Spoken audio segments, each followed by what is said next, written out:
Bonjour à toutes et à tous et bienvenue sur cette nouvelle vidéo dans laquelle on va analyser la partie de Temur Radjabov contre Maxime Vachier-Lagrave.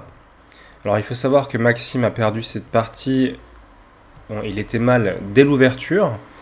Donc est-ce que c'était une préparation de Temur Radjabov? En tout cas probablement qu'il connaissait ces lignes-là.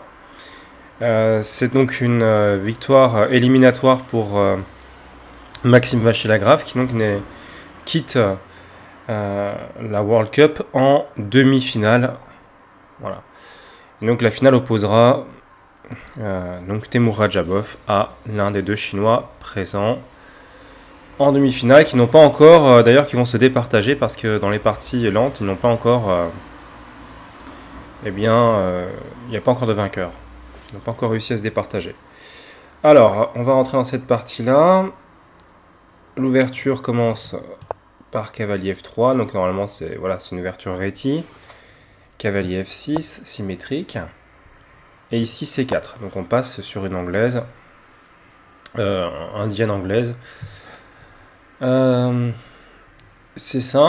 Donc on reste dans la symétrie.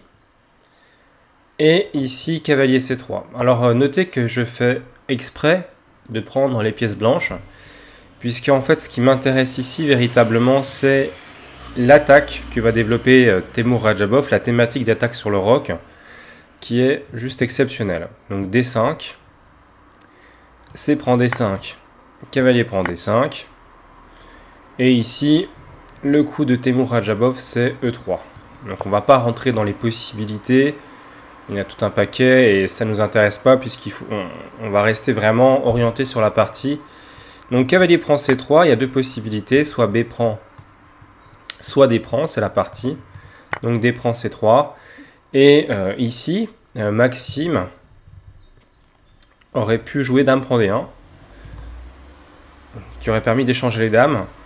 Il faut savoir qu'il avait gagné une partie contre Magnus Carlsen à la Sickenfield Cup de 2017 sur ce thème-là en 71 coups. Donc il aurait pu rejouer cette variante, mais il préfère s'orienter avec Dame C7 qui évite l'échange des dames et qui contrôle la case centrale ici, la case importante E5. Ici, Temur Radjabov va jouer E4, qui permet donc à son fou de s'activer tout simplement. Et Maxime va jouer E6. Alors c'est la première surprise. Ici il aurait pu jouer cavalier C6 pour contrôler justement la case E5. Mais il préfère jouer E6, permettant à son fou de case noire de se libérer et de jouer. Alors il faut savoir que Maxime a joué deux parties avec cavalier C6 ici. Il a fait nul à chaque fois, donc en 2017 contre Lenderman et en 2018 contre Bluebaum. Il y a eu Dame D2, etc. On va pas rentrer dans ces lignes-là. Donc E4, E6. Mais le problème de cette variante, c'est que le fou de case blanche est enfermé, donc on verra qu'il faudra manœuvrer pour essayer de l'activer. Ça, c'est le premier inconvénient. Le deuxième inconvénient, c'est que si le pion E pousse, et là, je vous invite à lire les livres, je crois que c'est Walter Maiden, L'amateur devient maître, maître contre amateur et l'amateur devient maître. Et vous allez voir qu'il y a une partie, alors je ne sais plus dans lequel des deux, où il y a cette thématique qui est développée. Alors je ne sais plus si c'est la case 5 ou plutôt peut-être la case D5. Mais en gros, on coupe l'échiquier en deux, on empêche les pièces de venir protéger le roi, et donc on en profite pour déclencher une attaque sur le roi rapide la plupart du temps, pour gagner. Donc ça, c'est une thématique qui est connue. Ici, dans cette position, fou E3 a été joué, c'est notamment une partie Matlakov contre Lagarde, qui a été jouée en 2018, où Matlakov avait gagné avec les Blancs. Mais Temur Radjabov va opter pour le coup un petit peu secret, j'ai envie de dire, fou D3. Bon. Et on sort de la théorie, on commence à jouer aux échecs, et on est au 8e coup. Fou E7, donc prépare le petit roc. On verra que d'ailleurs Maxime va peut-être roquer un peu trop vite dans cette ligne-là. Dame E2, voilà. On va essayer de jouer avec E5 éventuellement. On protège en tout cas le pion E4.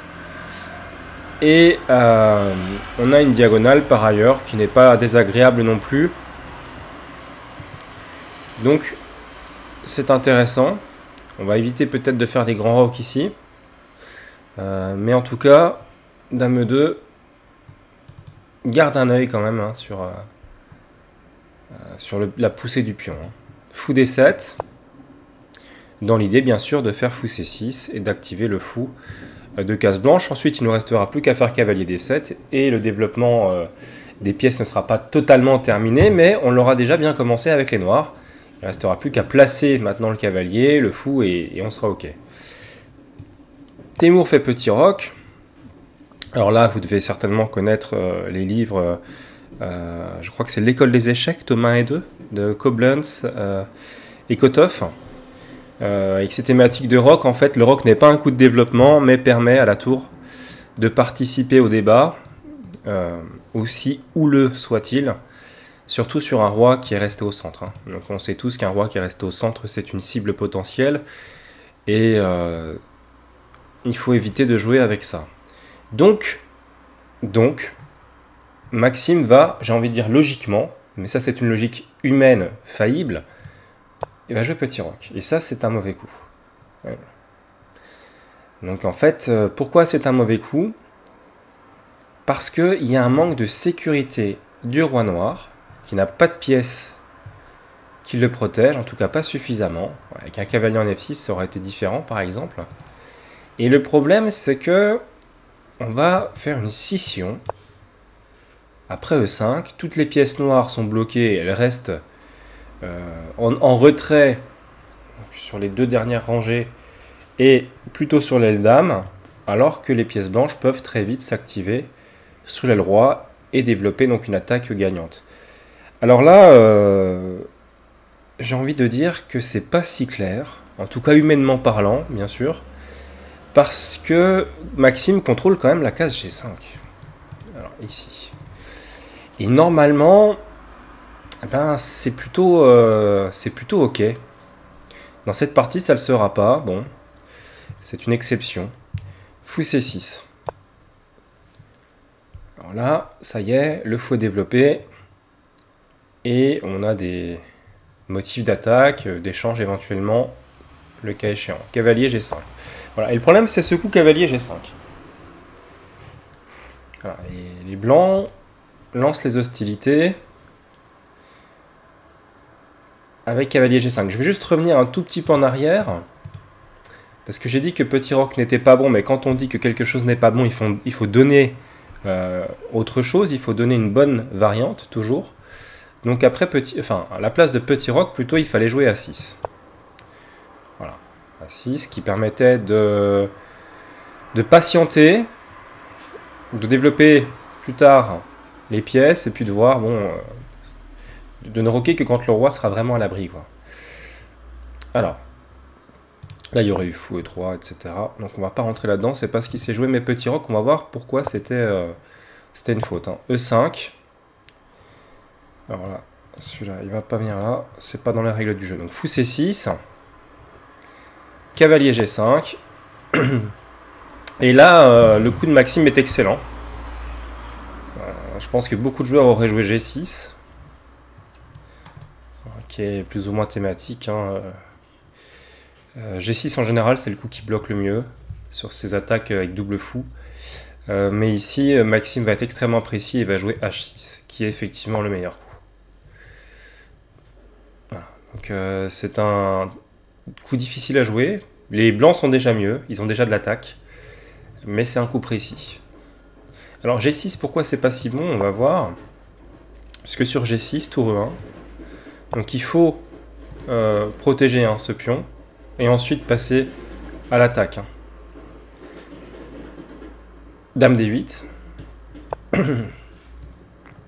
Alors, on peut pas laisser les pièces s'activer comme ça, c'est pas possible. Donc H4. Alors attention, hein, fou prend serait une faute positionnelle. Alors j'ai gagné une partie comme ça l'année dernière. Parce qu'en fait, on laisse trop de trous sur case noire. Alors dans la partie que j'avais jouée, il n'y avait pas eu de petit roc, mais en plus avec le petit roc, le fou qui va s'installer en F6 éventuellement. Si cavalier D7, c'est pas si important, parce que la dame vient sur E3, sur H6, et on va très probablement avoir des réseaux de maths. Certainement d'ailleurs très difficilement parables, ici. Donc on ne peut pas vraiment partir avec la tour pour permettre à la dame de revenir sur F8. Donc, là il y a un vrai problème en fait. Fou prend G5 serait une faute positionnelle, hein, bien sûr. Donc cavalier D7, un petit œil sur E5 toujours, et protège F6 quand même, au cas où. Fou F4, voilà, et le plan ça va être de mettre ce cavalier là éventuellement sur D6. Ah, si on ne peut pas le mettre sur F6, on le mettra sur D6. Quoi. Donc H6 par exemple, cavalier E4. Fou prend H4, plus ou moins forcé, tour à D1. Et je vous laisse admirer la position blanche. Voilà, on a fou prend H6, on a dame G4, on a la tour en face de la dame, on a la case D6. Bon, j'ai pas besoin de vous faire un dessin, je pense. Vous comprenez que cette position est vraiment favorable aux blancs et même très difficile à défendre pour les noirs. Donc, là, c'est très dur de tout gérer. Donc G6 ne suffisait pas. Ok, on peut voir maintenant ce qui se serait passé sur fou G5. Après tout, fou G5, on élimine la pièce d'attaque. On dit qu'il faut 3 pièces pour attaquer le roi. Fou prend G5, il n'en reste plus que 2. Hein. La dame éventuellement et le fou. Celui-là étant un petit peu hors jeu. Mais là maintenant, c'est un problème stratégique qui va apparaître. Après cavalier D7, en fait, on va pas mettre le cavalier sur D6. Le fameux cavalier, c'est Wilhelm Steinitz, premier champion du monde d'échecs, qui disait « Donnez-moi un cavalier sur la 6e rangée et je gagnerai toutes mes parties. » Bon, là, c'est pas un cavalier, c'est un fou, mais c'est quand même pas mal. Hein. Donc fou E7. Voilà, si on fait tour E8, par exemple, bon, bah, ça va être très compliqué à cause de coups comme fou D6, hein, bien sûr. Donc ici, cavalier prend E5, par exemple. Donne du matériel, mais évite d'avoir une position stratégiquement défavorable. Fou prend F8, cavalier prend D3. Dame prend D3, tour prend F8. Et tour FD1. On a l'avantage matériel et on a la colonne. Autrement dit, ça c'est une partie, dame D6 va arriver par exemple. C'est une partie bon, qui... Ok, quoi. Il y a trop d'avantages pour les blancs. Hein. Alors tour AD1, j'ai mis, mais peut-être tour FD1, hein, je veux dire. Même idée. Hein. On a la colonne et on est tout à fait bien. Donc toutes ces lignes-là ne suffisaient pas pour Maxime. Il fallait jouer différemment. Et donc c'est pour ça qu'il fallait trouver G6. H6, pardon. Donc très bon coup. Mais ici, Temur va piquer avec fou H7 échec. Donc le roi de Maxime. Et voilà, on voit qu'il est quand même un petit peu à l'étroit. Roi H8. Fou C2. Alors je me suis un peu posé la question. Pourquoi fou C2 et pas fou B1? Et en fait, le problème, je pense, c'est ma conclusion, elle est peut-être fausse. Enfin, j'attends peut-être les retours de joueurs qui connaîtraient la réponse, mais c'est la liaison des tours pour moi. C'est-à-dire que sur fou C2, les tours sont liées et peuvent s'activer beaucoup plus vite, éventuellement monter pour attaquer. Alors que sur fou B1, ce n'est pas le cas. Alors pourquoi je donne fou B1? Bien sûr, ça peut sembler curieux, mais parce que justement, sur fou B1, il n'y aurait plus le coup C4 que va jouer Maxime, parce qu'il y aurait quand même dame C2. Et la dame peut aller attaquer. Donc ok, fou C2 est un peu meilleur. Enfin, est meilleur, même, carrément. Alors, Maxime va jouer un coup astucieux. Voilà, il voit que cette diagonale pose problème, il voit que ça va être difficile d'avancer les pions devant, les pions du roc hein, pour protéger la case H7. Donc les cases blanches sont faibles et la menace dame D3 est une menace qui est palpable. Il tente d'endiguer, on va dire, cette menace avec C4. Contrôle donc la case D3 et donc on peut pas s'y rendre. Voilà. ça, c'est plutôt, je pense, plutôt pas bête. À noter que dame prend ne fonctionne certainement pas. Alors, je ne l'ai pas calculé, curieusement, j'avais oublié cette ligne-là, mais certainement que maintenant, on va pouvoir peut-être même prendre ici, j'imagine. Avec le fou, avec le pion. Peut-être avec le fou pour échanger des pièces, ça me paraît plus logique. Et si fou prend, pion prend, on n'a plus ce fameux mat. Ouais, on n'a plus ce fameux mat qui arrive sur H7 avec le fou et la dame. Puisque sur H4, il y a le pion qui contrôle. Donc la dame ne peut pas venir sur H4. Et sur dame D3, maintenant, comme il n'y a plus de pièces pour sacrifier sur les pions, bah, on peut faire G6 éventuellement, j'imagine. Alors, j'ai pas calculé ces lignes-là, mais ça me semble assez logique. Hein. Oui, j'avais pas vu dame C4. Même pas envisagé ce coup-là. Voilà. Donc bon, bref. Mais quoi qu'il en soit, ça a l'air de tout à fait tenir. Malheureusement, ça tient pas. On va voir pourquoi.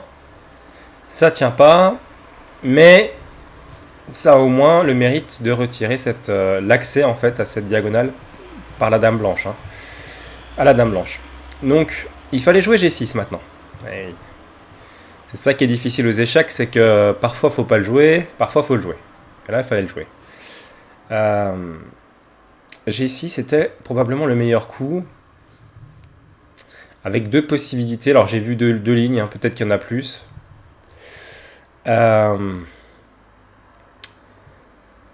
Bon, déjà, on peut voir tout de suite que la prise sur G5, justement, ne fonctionne pas, contrairement à tout à l'heure avec C4, dame prend C4, puisque cette fois-ci, on a la case H5.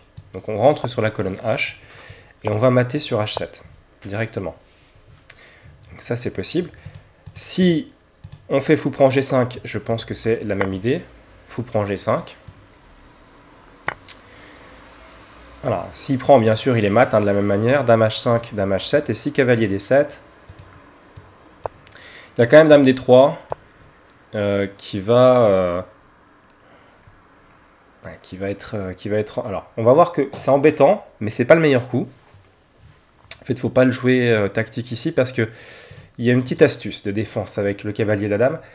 C'est que sur F5, eh bien, les noirs tiennent la case H7. Ça peut sembler curieux, mais après pion prend, cavalier prend, la case H7 est sous contrôle, et si on fait fou prend, puis on prend, eh bien la dame contrôle la case H7, donc il n'y a pas d'attaque. Alors il n'y a pas d'attaque, je le dis vite, hein, parce qu'il y a quand même de grosses faiblesses hein, sur les pions, et toujours le même schéma, hein, les tours qui vont monter, avec quand même un avantage, je crois qu'on doit être à +1, il me semble, selon l'ordinateur, ou quelque chose comme ça. Donc c'est quand même un avantage important, et ça va être surtout très dur à tenir, puisqu'on a un pion isolé, et des pions qui sont quand même plutôt fragiles. Une structure de pion qui est vraiment affaiblie. Mais il y avait plus fort que ça. À la place de dame D3, il y avait encore cette fameuse idée de faire fou E7. Voilà. Et le problème, c'est qu'il va y avoir fou D6. Et si on fait cavalier E5, on perd du matériel. Comme tout à l'heure. Ok. Donc on va revenir sur la partie. On va voir pourquoi C4 est un petit peu inférieur. Donc C4... Alors là, Temur aurait pu jouer le coup cavalier H7. Très intéressant.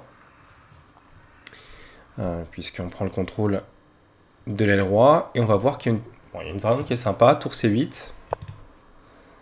Dame H5. Et là maintenant, ça je l'avais vu dans la partie. Je me demandais comment on pouvait parer fou prend H6. Quoi. Puisque la dame protège. Hein, je le montre juste, mais elle protège le pion E5. Alors pourquoi Temur ne l'a pas joué, honnêtement je n'ai pas la réponse, je ne sais pas. En tout cas ça me paraissait être tout à fait intéressant, puisque dans cette ligne-là, on était simplement gagnant. Hein. Par exemple je donne cavalier D7, bon, là maintenant il attaque E5, si on fait fou H6 évidemment il va jouer G6 peut-être, ici ouais c'est G6 le coup à mon avis. Et on a des problèmes parce qu'il va prendre ici, il y a ça qui est en l'air. Voilà, c'est un petit peu compliqué de jouer comme ça. Ok. Mais si tour E1, en fait, ça m'a l'air tout à fait correct. Dame D8 par exemple, pour contrôler la case G5 et ramener la dame. Permettre un échange ici. Donc par exemple si dame prend F7, Dame E8, mais tous les pions blancs des noirs vont tomber. Hein. Dame prend E6. Ce qui est terrible, c'est que le fou protège le cavalier, donc ça c'est inattaquable. Si cavalier C5, une petite menace qui ne veut rien donner puisqu'il y a dame prend C4 avec, bon, je pense que ça sert à rien d'aller plus loin, on a juste une partie complètement gagnante. Donc ok, on va revenir dans la partie. Dans la partie c'est tour E1 directement, joué par Teimour Radjabov. Alors ça c'est plutôt malin, parce que en fait, en faisant ça, en protégeant son pion, il réitère les menaces qu'on a vues. De toute façon, sur H prend, il y a toujours mat, hein, dame H5 suivi de dame H7 mat. Donc c'est plutôt un peu caché comme coup, et c'est plutôt intéressant. Ça me fait penser un petit peu à son fou D3 du début, alors qu'il y avait le pion sur E4. Son idée c'était de jouer E5, mais plutôt que de faire E5 fou D3, bah, il va plutôt faire fou D3 et plus tard E5. Et là c'est un peu pareil, plutôt que de faire directement des coups d'attaque avec cavalier H7, dame H5, il va plutôt d'abord faire tour E1, consolider sa position et ensuite attaquer. Et ça lui a très bien réussi, en tout cas dans cette partie. Maxime voit qu'il y a un problème évidemment ici, donc il va faire dame D8, il va essayer d'attaquer ce cavalier. Alors là il y avait deux suites, il y avait deux grandes lignes. Alors cavalier E4 me semblait complexe, mais c'est le meilleur coup selon l'ordinateur. L'idée c'est de faire des coups comme fou F4, hein, d'aller sur D6 hein, bien sûr. Mais donc je montre juste que dame D5 ici ne va pas. Il fallait jouer cavalier D7, hein. Mais dame D5 ne va pas, puisqu'il y a tout simplement, encore une fois, dame H5 avec la même thématique, fou prend H6, etc. Qui va gagner, ouvrir les diagonales, ouvrir les colonnes, et puis l'attaque est juste gagnante derrière, hein. Fou prend H6, puis on prend H6, dame prend H6, on peut faire tour E3, puisque la case D1 est contrôlée par le fou, donc la dame ne pourra jamais venir sur D1. Donc ça, c'est un souci en moins pour Teimour. Donc ici, cavalier E4, il fallait plutôt jouer cavalier D7, fou F4, et bien sûr, comme je l'ai dit, la case D6, la tour D1, enfin voilà, il y a vraiment des coups qui sont thématiques dans ce type de position, et qui sont plutôt en faveur des blancs. Hein. Alors, Teimour va jouer cavalier H3. Dans l'idée, pourquoi échanger ma pièce? C'est moi qui ai l'attaque, vous savez, hein. Quand on a l'attaque, on dit qu'il vaut mieux essayer de garder les pièces. Et cavalier H3, à mon avis, répond de façon logique à cette affirmation. On garde les pièces. Dame D5 jouée par Maxime. Et ça, c'est très intéressant. Bien sûr, menace de mat sur G2. Alors, ici, Maxime menace mat, mais surtout réactive sa dame et trouve un petit peu de jeu quand même, un semblant de jeu. Cavalier F4, attaque la dame, protège G2, et dame C5. Voilà. Et ici, fou B1. Alors là, coup magnifique, hein, joué par Teimour. Le thème en fait revient, c'est-à-dire de faire dame C2, et si jamais G6 est joué pour empêcher dame H7, eh bien on fera cavalier prend G6. Et avec, en fait, l'attaque gagnante. Par exemple, je prends un exemple tout bête. Hein. Cavalier D7. Pour essayer d'attaquer un petit peu le pion E5. Et bien, dame C2. Et sur G6, alors on ne prend pas directement. Parce que j'imagine qu'il va y avoir des thématiques de contre-attaque pour les noirs. Mais on va faire d'abord fou E3. On va gagner du temps en chassant la dame. Pourquoi? Alors je vais vous montrer hein. Directement si on fait cavalier prend G6, parce qu'il faut quand même que je le montre. F prend G6, pardon, fou E3. Et en fait, ben, le truc c'est que voilà, il va nous prendre sur G2. Il peut même défendre comme ça. Donc l'idée c'est que si on prend la tour, on est mat. Donc il y a des défenses. Je ne vais pas rentrer plus dans le détail, mais l'idée c'est qu'il y a des défenses ici. Alors que si on fait directement ici après dame C2, G6, fou E3, il n'y a pas dame D5 parce que le cavalier est encore en F4 quand on chasse la dame. Et donc on gagne un temps quelque part. Donc dame A5, hein, par exemple. Et maintenant, cavalier G6 gagne, puisqu'il n'y a plus...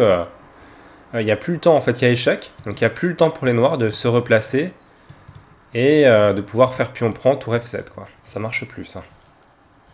Donc là, si pion prend, dame prend, problème. Cavalier F6, il y a pion prend, par exemple. Et puis, tour F7, je fais dame prend et je vais mater derrière. Hein.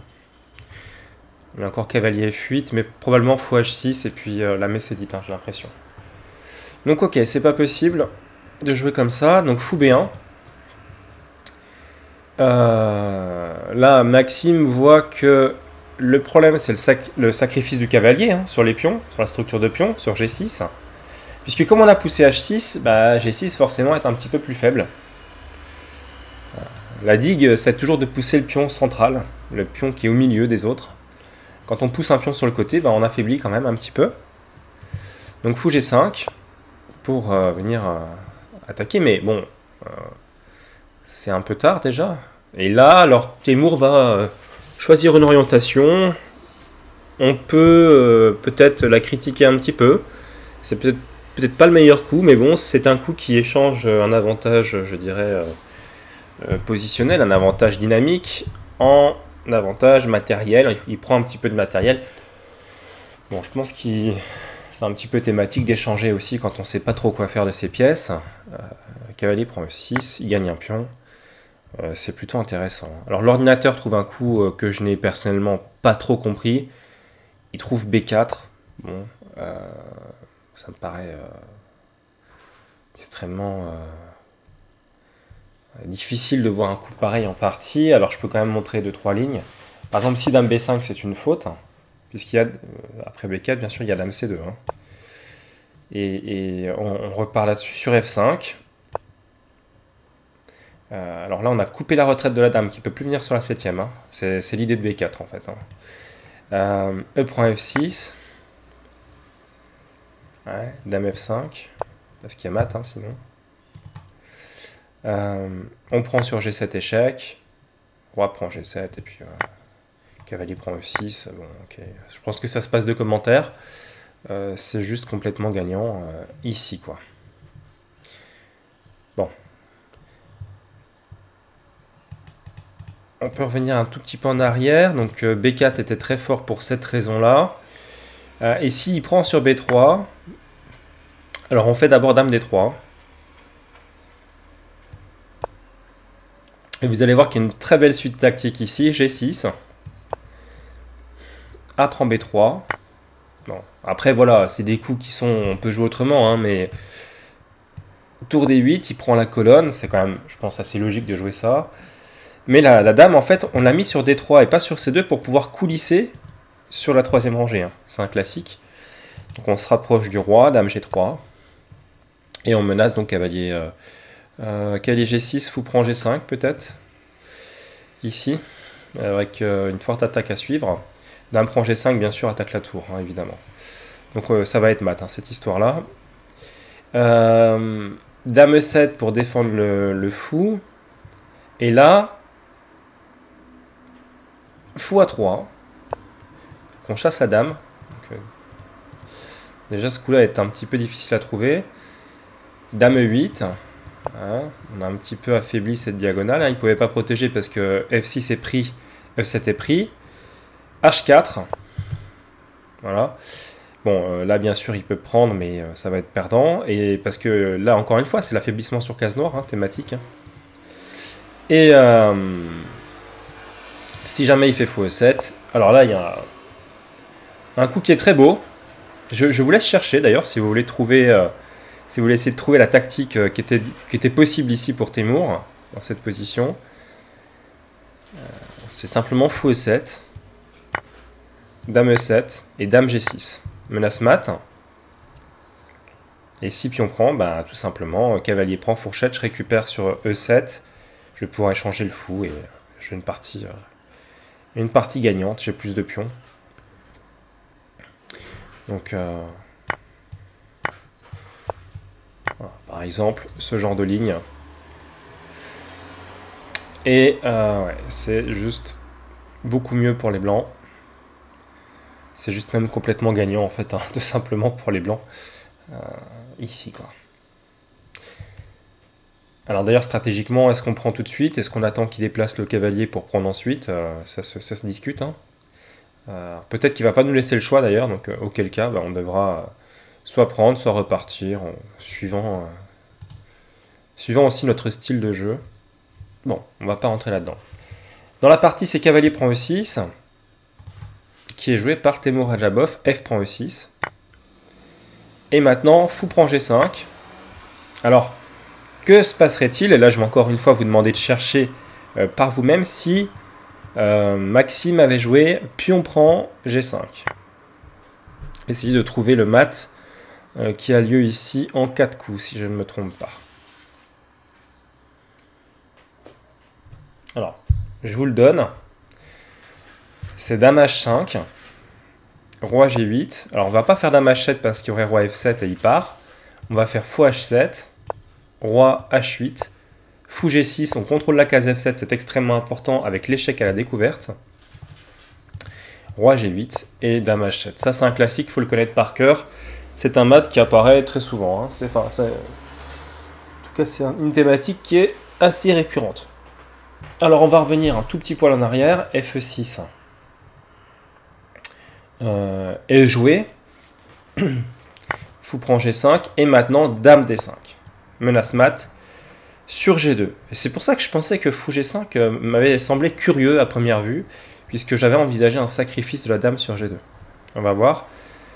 Temur joue Dame G4 pour à la fois protéger G2 et il continue à menacer Dame H5, Fou G6 et Dame H7, le mat qu'on a vu. Bien sûr, il ne peut pas faire F3 hein, pour protéger. S'il fait F3, le fou tombe. On ne peut plus faire Dame H5. Mais maintenant, sur Dame G4, il y avait quelque chose qui se regardait. Alors, je ne dis pas que c'était ce qu'il fallait jouer. Je ne dis pas non plus que c'était ce qui aurait sauvé Maxime. Mais en tout cas, c'était intéressant. C'était le coup Dame prend G2. Dame prend G2. Fou prend G2. Roi prend G2. Et puis on prend G5. Alors effectivement, ici, les noirs ont des faiblesses. Hein. Bon, c'est sûr qu'ils ont des problèmes.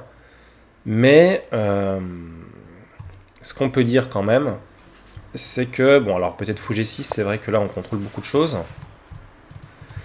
Mais, la tour va pouvoir venir et rentrer probablement ici. Je pense que cette finale, évidemment, est perdante. Mais, c'était quand même peut-être, j'ai envie de le dire, intrinsèquement moins pire que ce qui s'est passé. Alors après, j'aurais pas choisi cette variante. Je pense que j'aurais choisi... je vais pas dire que j'aurais choisi comme Maxime, mais j'aurais plutôt été dans l'esprit. C'est-à-dire que, à un moment donné, il faut quand même essayer de jouer. Si on échange les pièces et qu'on rentre en finale, finalement, ça va avantager les blancs. Hein. Donc, je comprends qu'il l'ait joué, finalement. Non pas cette ligne avec Dame prend G2, mais qu'il a essayé de continuer la partie, d'essayer de trouver quelque chose. Il a fait cavalier D7, attaque E5. Fou E4. Alors, on va gagner le pion avec gain de temps, cavalier prend E5. Et si vous voulez, ça c'est intéressant, c'est bien joué de la part de Maxime. Dame H5. Alors les cases blanches, un vrai problème hein, ici. Hein. Alors celle-ci ça va encore, mais les autres... Donc Dame B5. Petit œil sur B2 quand même. Et là, Fou H6. Ouais, là ça commence à sentir très mauvais. Mais, Fou prend E4. Et Maxime arrive quand même à échanger des pièces. Donc c'est quand même intéressant. Il arrive à naviguer un petit peu. Fou F4 échec, donc échec à la découverte, bien sûr. Et là, on peut se prendre les pieds dans le tapis avec les blancs si on ne s'appelle pas Temur Radjabov. C'est tout à fait possible, on va voir pourquoi. Donc Roi G8. Et les blancs peuvent se planter en jouant, par exemple, tour prend E4. Alors je vous laisse chercher ce qui aurait pu se passer après tour prend E4, qui semble intéressant puisque ça protège le fou, ça attaque le cavalier, il ne peut pas faire cavalier F3 pour gagner la dame, puisque si cavalier F3, je fais dame prend F3. Donc pourquoi pas tour prend E4? Alors, je vous donne la solution pour les autres. Eh bien, tout simplement à cause de Dame prend B2, qui donne beaucoup de contre-jeu. Et les pièces noires, elles vont s'activer extrêmement vite. Tour F1. On la protège, on met... Il y a un petit œil sur F2, hein, puisqu'il y a les 2 pièces lourdes noires qui sont dessus. Donc on fait Tour F1, c'est assez logique. Hein. Tour F5. La dame doit partir. On va la mettre sur H3 pour protéger le pion C3 peut-être. Et maintenant, cavalier D3. Et c'est déjà plus la même position. Puisqu'ici, j'attaque. Hein. Toutes les pièces noires sont actives, à part la tour, mais qui peut arriver très vite. Et donc, voilà. Temur aurait pu se prendre les pieds dans le tapis comme ça. Bien sûr, c'est pas ce qui va se produire. Hein. Il va éviter cette ligne-là. Il va faire tout simplement Dame prend E5. Et là, il propose à Maxime un échange des dames qui le ferait rentrer dans une finale favorable. Bon, alors Dame prend E5, on peut le regarder quand même. Hein. Fou prend E5, Fou C6 parce que le fou est attaqué. Bon, Fou D4, Fou D5, voilà, on protège tout. Et on a quand même des fous de couleur opposée. Alors bon, ici c'est insuffisant puisque les tours vont pouvoir venir attaquer, harceler le pion G7 et je pense que c'est suffisant pour gagner la partie avec les blancs. Mais bon, encore une fois, c'était une possibilité de transposer dans une finale qui limitait un petit peu la casse, même si je pense qu'à ce niveau-là, effectivement, cette finale, il n'y a aucune chance pour les noirs, bien sûr. Donc c'était insuffisant, mais c'était tout de même suffisamment intéressant pour être cité. Pour F5. Là, il y a 2 lignes qui sont assez intéressantes. Il y a une petite idée qui est sympa, je vais quand même vous la montrer. Si on essaie tout de suite de s'en prendre au pion G7, c'est pas très bon. Parce qu'il a le coup E5. Et vous allez voir que le coup E5, d'ailleurs, ça va être un coup thématique hein, dans cette partie. Ça va être un peu un leitmotiv, il va revenir plusieurs fois. D'ailleurs, je pense que Maxime aurait pu jouer E5 à un moment donné, on verra, et ça aurait vraiment été intéressant. Alors, il me semble qu'à la fin de la partie, lors de l'analyse, Temur Radjabov a montré à Maxime ce coup E5. C'était d'assez loin et j'ai pas bien vu la pièce qui était touchée, mais il me semble que c'était ce pion noir E5. Alors après, peut-être quelqu'un dans les commentaires pourra me donner confirmation de ça, mais il me semble que Temur montre E5 et fait une grimace pour dire qu'après E5, mais on verra la position, hein, c'est pas celle-ci. C'était pas si clair. Bon, Fou E3, Fou E4, Tour D1, on a la colonne quand même. Et Fou D3 ferme la colonne. Par contre, là, il y a un coup qui est fort, qui est pas facile à trouver. En tout cas, je ne l'ai pas trouvé facilement. Hein. H4 quand même. Ouais. H4 qui va permettre... Alors, il y a plusieurs thèmes en fait. Mais H4, c'est vraiment un coup fort ici. Alors, soit on va pouvoir le pousser éventuellement. On verra que ça sera plus ou moins la thématique de la partie. Il y a aussi des histoires qu'on contrôle les cases noires quand même. On s'associe avec le fou, il pourra jamais jouer G5, il pourra jamais... Voilà, enfin c'est un coup qui va vraiment limiter les réponses noires. C'est clairement un bon coup. Et je pense qu'après H4, les blancs sont gagnants. Après, voilà, surtout à ce niveau-là, je vois pas comment Maxime peut défendre ça, quoi. Donc ok. On va revenir dans la partie, Dame E5. Maxime ne prend pas sur E5, évidemment, il fait Fou D5. Donc il évite ingénieusement l'échange des dames. On voit que les cases noires, ici, c'est un vrai problème. Sur l'aile droite de Maxime, ces cases noires sont un vrai gruyère. Et on a le fou, la dame, la tour qui va pouvoir venir taper sur G7. C'est vraiment dramatique. Hein. Donc tour E2. Puisque l'attaque, c'est bien... Alors oui, je vais juste vous montrer un truc sur la variante de tout à l'heure. Juste un tout petit truc sur cette variante-là, tour F5. Si on veut éviter, c'est un petit aparté, hein, mais si on veut éviter de se prendre E5, on peut tout de suite faire tour A-E1. Voilà. Et ensuite, on menace de faire, cette fois-ci beaucoup plus fortement, tour G3. Donc là, il a tout intérêt maintenant à faire tour G5 pour éviter ça. Et donc après le coup tour G5, bien sûr, il attaque sur G2. Et bah, la seule chose à faire, enfin, le meilleur coup en tout cas, c'est de faire F3. Pourquoi? Parce que déjà, bah, on met les pions sur case blanche, notre fou deviendra un petit peu plus actif. Et puis parce que le sien va être bloqué. On protège G2, donc c'est totalement logique de le faire comme ça. Et là, on peut estimer que les blancs ont un net avantage, ici. Alors ok, on va revenir à la partie. Dame prend E5. C'est fou D5 pour éviter donc l'échange des dames. Et maintenant, tour E2, qui est joué. Pour protéger le pion B2 tout simplement. Avoir un petit œil aussi sur F2. Donc ça, c'est logique de jouer ce coup. Tour F5, Maxime réactive un petit peu ses pièces. Dame E3. Voilà. Et maintenant, Maxime aimerait bien transférer sa dame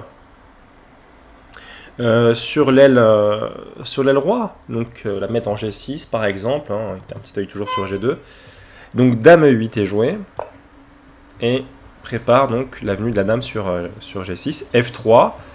Parce qu'on va quand même pas se prendre dame G2 mat. Ce serait quand même un peu ballot. Donc Dame G6. Et là, Temur va jouer un coup curieux. J'avoue que ce coup-là est curieux. Bon, l'ordinateur dit qu'il est mauvais. C'est très compliqué à dire s'il est mauvais ou pas. Mais c'est le coup H4. Alors, pourquoi est-ce que ce coup H4 n'obtient pas les faveurs de l'ordinateur? Ça me semblait être un plan intéressant. Puisque c'est vrai que maintenant, on peut venir bloquer sur G5. Donc... humainement parlant, cette idée de H4 est intéressante. On a une case de fuite pour le fou éventuellement sur H2. Et puis, on a quand même les pions qui avancent, quoi. Je sais pas si G4 est une menace à un moment donné, mais en tout cas, c'est... Alors, ça dégarnit un peu le roi. Certainement que ça dégarnit trop le roi. Fou G3 était sans doute préférable. En tout cas, selon l'ordinateur, c'est le cas. Donc H4, tour A F8, Maxime joue sa chance. Il attaque le fou F4. Le fou vient sur G5. Alors c'est vrai qu'on va voir dans la partie que ce fou en G5 ne va pas faire grand-chose. Hein, il a été peut-être plus actif en complémentarité avec la dame pour attaquer les cases noires. Là, c'est vrai qu'il va un peu dormir pendant quelques coups. A6. Tour D1. Voilà. On veut réactiver la tour en faisant donc tour D1, tour D4 et tour G4. C'est souvent des malheureux de pièces, hein, comme tout à l'heure, de faire Dame E8, Dame G6. Là, en fait, on veut transférer les pièces de l'aile Dame où il ne se passe rien, finalement, à l'aile Roi. Et dans les deux cas, bah, il faut monter, c'est pas accessible immédiatement. Donc Dame E8 à nouveau. Dans cette position, puisqu'on sent que ça va chauffer un petit peu, on veut pouvoir se mettre en place maintenant qu'on a doublé les tours. Ok. Ici, tour D4, c'est logique, hein, on continue le plan. Dame C6, et Maxime, en fait, il met la pression maximale avec toutes ses pièces.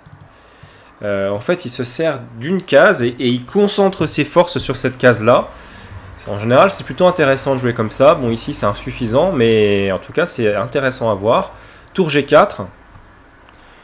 Et voilà, là, on est dans le type dans la position où E5 se discutait. Et E5 prend les cases noires.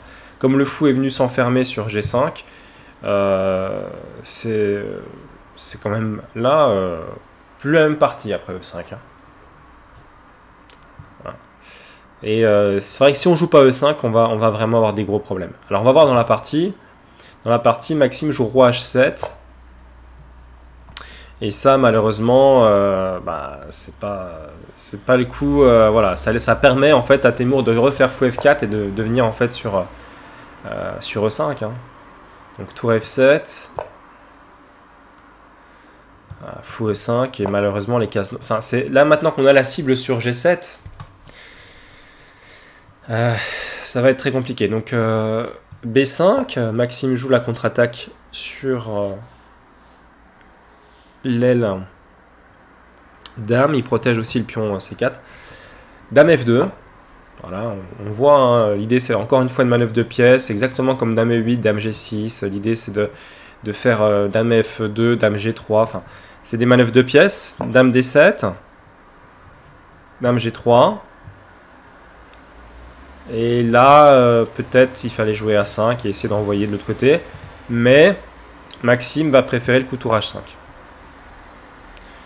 Tour H5, le problème c'est que maintenant, bah, toutes nos pièces s'activent. Fou D4. Voilà, tour E5 arrive. Hein. Dame C7. Alors, est-ce qu'on échange les dames? Ben, c'est peut-être pas si évident. Parce que si on échange les dames, qu'est-ce qu'on fait ensuite? On aura du mal à pousser le pion G. Vu que F3 sera toujours une faiblesse. Et puis, ça peut être un peu compliqué de jouer cette finale. Bon, cette finale, dure à gagner. Hein. Fou de couleur opposée. Un pion de plus seulement pour les blancs. Mais on a vraiment... Les noirs ont bien vissé la position. C'est pas évident. Hein. Donc tour E5. Temur veut pas rentrer là-dedans. Ça l'intéresse pas. Tour H, F5. Ok. Et ici,